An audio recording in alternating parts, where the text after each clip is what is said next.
स्वाध्याय विद्यार्थी मित्र या चॅनलमध्ये तुम्हा सर्वांचं स्वागत आहे. मित्रांनो, आज आपण इयत्ता 5वीचा मराठीचा 15वा धडा आपल्या समस्या आपले उपाय याचा स्वाध्याय बघतोय. पहिला प्रश्न काय? तुमच्या शब्दात उत्तरे सांगा. तुम्ही कधी गर्दी असणाऱ्या रस्त्यावरती गेला आहात का? तर होय, मी गर्दी असलेल्या रस्त्यावरती गेलो आहे किंवा गेले आहे. रस्त्यावर कोणत्या वेळी जास्त गर्दी असते? तर सकाळी ऑफिस शाळेची वेळ आणि संध्याकाळी परतीच्या वेळी जास्त गर्दी असते. नेमकी त्याच वेळेला जास्त गर्दी का होते असे तुम्हाला वाटते? कारण शाळा आणि ऑफिस भरण्याच्या आणि सुटण्याच्या वेळेला सर्व लोक एकाच वेळी रस्त्यावरती गर्दी करतात त्यामुळे. वाहतूक कोंडीमुळे कोणत्या समस्या निर्माण होतात? तर वाहनांची गर्दी, आवाजाचे प्रदूषण, धूर, अपघात, वेळ वाया जाणे इत्यादी समस्या निर्माण होतात.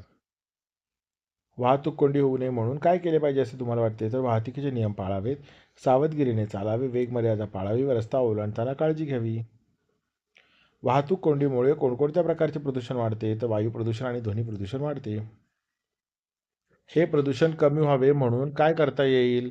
आई-वडिलांशी, मित्रांशी, शिक्षकांशी चर्चा करा आणि सांगा. तर वाहनांचे प्रदूषण नियंत्रण, सार्वजनिक वाहतूक वापरणे, झाडे लावणे, अनावश्यक हॉर्न न वापरणे.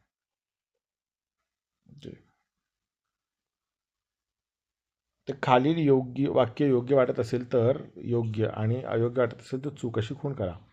तर एखाद्या गाडीचा छोटासा अपघात झालेला आहे हे पाहण्यासाठी तेथे गर्दी करणे हे अयोग्य आहे. ओळखीची व्यक्ती रस्त्यात भेटल्यावर भर रस्त्यात वाहने थांबवून गप्पा मारणे अयोग्य आहे. दुकानात वस्तू आणायला गेल्यावरती आपले वाहन पार्किंगच्या ठिकाणी लावणे योग्य आहे. गर्दीमधून जाताना जोरजोराने हॉर्न वाजवणे अयोग्य आहे. तुमच्या मनाने उत्तरं सांगा. आपण कचरा कशाला म्हणतो? तर जी वस्तू उपयोगाची नसते, फेकून द्यावी लागते, तिला आपण कचरा म्हणतो.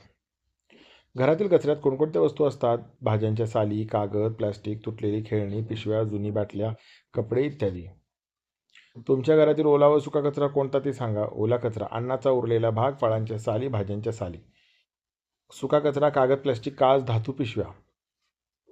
तुमच्या घरातील कचऱ्याची विल्हेवाट तुम्ही कशी लावता ते सांगा. तर ओला आणि सुका कचरा वेगळा करतो किंवा करते.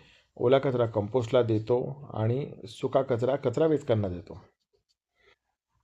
कचऱ्यातील कोणकोणत्या गोष्टींवर प्रक्रिया करून नवीन गोष्टी तयार होऊ शकतात? तर रिसायकल, पुनर्वापर, कंपोस्टिंगद्वारे नवे पदार्थ तयार होतात. उदाहरणार्थ प्लास्टिकपासून नवीन प्लास्टिक वस्तू, कागदापासून नवीन कागद, ओल्या कचऱ्यापासून खत. तुमच्या वर्गातील कचऱ्यात कोणकोणत्या वस्तू असतात? तर उत्तर आहे कागद, पेन्सिलचे अवशेष, खडूचे तुकडे, पाण्याच्या बाटल्या, पिशव्या, शाळेच्या बागेतील कोरडी पाने इत्यादी.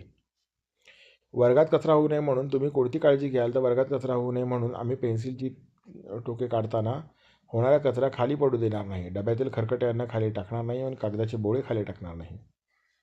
कचरा कुंडीतील कचरा उचलून नेलाच नाही तर आपल्याला कोणकोणत्या समस्यांना तोंड द्यावे लागेल याचा विचार करा आणि आई-वडील, मित्रांशी चर्चा करून उत्तर सांगा. तर दुर्गंधी, रोगजंतू वाढेल, अशा माशा, मुंग्या वाढतील, आजार पसरू लागतील व पर्यावरण अस्वच्छ होईल, भटके कुत्रे पण वाढतील.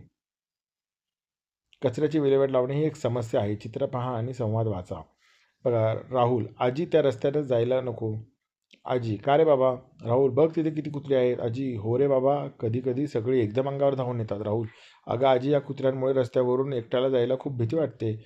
आजी, अरे कुत्री जोरजोराने भुंकू लागली तर आमच्यासारख्यांच्या तर हृदयाची धडधड वाढते. वरील विषयावरती चर्चा करा आणि याविषयी तुम्हाला पडणारे प्रश्न लिहा.